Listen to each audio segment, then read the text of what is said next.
नमस्कार दोस्तों, एक बार फिर से मिथिलांचल एक्सप्रेस के चैनल पे आप सभी का बहुत बहुत स्वागत है। एक बार फिर से हम अपनी टीम के साथ पहुंचे हैं दरभंगा के उस जगह पे जहां बहुत पहले से मैं वीडियो बनाया करता था कि किस तरीके से यहां इसको तैयार किया जा रहा है। आज जो मैं अपडेट दूंगा, साथ में आपको दिखाऊंगा पूरा वीडियो कि किस तरीके से दरभंगा जंक्शन का बोझ थोड़ा कम कर दिया जाएगा, क्योंकि अब हमारा दरभंगा बाईपास हॉल्ट बनकर तैयार हो चुका है। जी हाँ दोस्तों, अभी से पहले जितने भी न्यूज़ वाले थे या जितने भी लोग थे, कई तरीके से इनका नाम दिया गया, लेकिन जो आप इसका नाम आप सही तरीके से देख सकते हैं, उस दीवार पर भी लिखा हुआ है, साथ में कई जगह बोर्ड पर भी लिखा हुआ है कि दरभंगा बाईपास हॉल्ट। इसका नाम रखा गया है दरभंगा बाईपास हॉल्ट, जिससे दरभंगा जंक्शन पर जो गाड़ियाँ होती है उनकी बोझ को थोड़ा कम करने के लिए यहाँ से परिचालन किया जा सकता है। आपको बता दें, जो तैयारी है यहाँ की काफ़ी अच्छा है। मतलब कि अगर बात किया जाए स्ट्रक्चर की, तो जो सारी चीज़ बनकर तैयार होनी चाहिए वो लगभग बनकर तैयार है।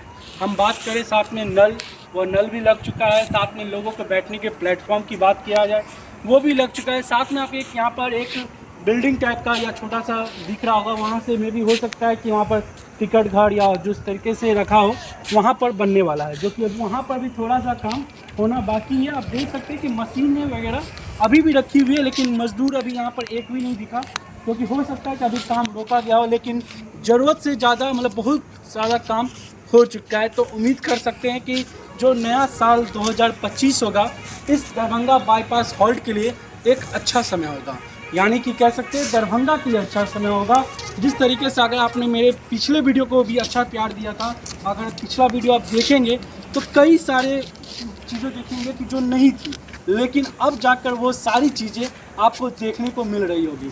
वहीं बता दें कि जब पटरी बिछाने की बात किया जाए तो पिछले 1 साल या 2 साल से ये काम चल रहा था, तो जो कि अब दूसरी पटरी, दोनों पटरियों पर परिचालन शुरू हो गया है। वहीं इन पटरियों की बात किया जाए, ये पटरी आपको बेला मोड़ तक ले जाता है, जहां भी ओवरब्रिज बनाने का काम किया जा रहा है। आप देख सकते हैं कि जो ट्रेन का परिचालन है या कह सकते हैं मालगाड़ी का परिचालन है, वो सारी चीज़ें दोनों पटरियों पर से हो रही है। वहीं बात किया जाए यहाँ पर आसपास के इलाका की, तो वो धीरे धीरे विकसित होता जा रहा है, क्योंकि यहीं पर एयरपोर्ट है, यहीं पर बस स्टैंड है, यहीं पर और कुछ भी बहुत सारी चीज़ें हैं, और साथ में कई सारी चीज़ों का यहाँ पर परिचालन होता है।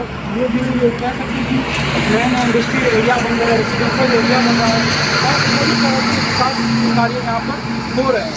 तो जिस कारण अभी तक हम लोग आते थे, वीडियो बनाते थे, किसी तरह का नाम नहीं था, लेकिन अब इसका एक नाम आ चुका है, जिसका नाम है दरभंगा बाईपास हॉल्ट। आप कह सकते हैं कि अगर यूज़ के बहुत सारे नाम दिए गए कि यहाँ पर क्या चीज़ होगा, किस तरीके से क्या किया जाएगा, लेकिन अब इसका एक कह सकते हैं नाम भी मिल गया है। दरभंगा बाईपास हॉल्ट बनकर भी तैयार हो चुका है, बैठने की जगह भी बन चुकी है। काफ़ी सुनसान इलाका है, लेकिन जिस तरीके से परिचालन स्टार्ट होगा, लोगों को रास्ता मिलता जाएगा, उस तरीके से यहाँ पर काम होना स्टार्ट और भी होगी, और भी सुविधाएं हैं वो बढ़ता जाएगा, और भी चीज़ें इसमें जुड़ते जाएगी। फिलहाल के लिए मैं इस खबर को यही समाप्त करता हूँ कि दरभंगा बाईपास हॉल्ट बनकर तैयार हो चुका है। दरभंगा जंक्शन का जो बोझ है वो थोड़ा हल्का होगा, लोगों के लिए अच्छी सुविधाएं हैं, लोगों के लिए आसानी है कि दरभंगा जंक्शन से जो उतना दूर दरभंगा बस स्टैंड से दरभंगा जंक्शन दूर होता था, एयरपोर्ट से भी पास में एक सुविधा मिल जाएगा, साथ में हाईवे से कनेक्टिविटी है। तो कुल मिला के कह सकते हैं कि दरभंगा बाईपास हॉल्ट जो है वो एक दरभंगा वासियों के लिए एक बहुत ही अच्छा चीज़ है, क्योंकि बहुत जिस तरीके से यहाँ पर विकास हुआ है, काफ़ी अच्छा चीज़ है। तो आप बने रहे मिथिलांचल एक्सप्रेस के साथ, हम आपको दिखाएंगे आगे की अपडेट कि आगे यहाँ क्या कुछ होने वाला है।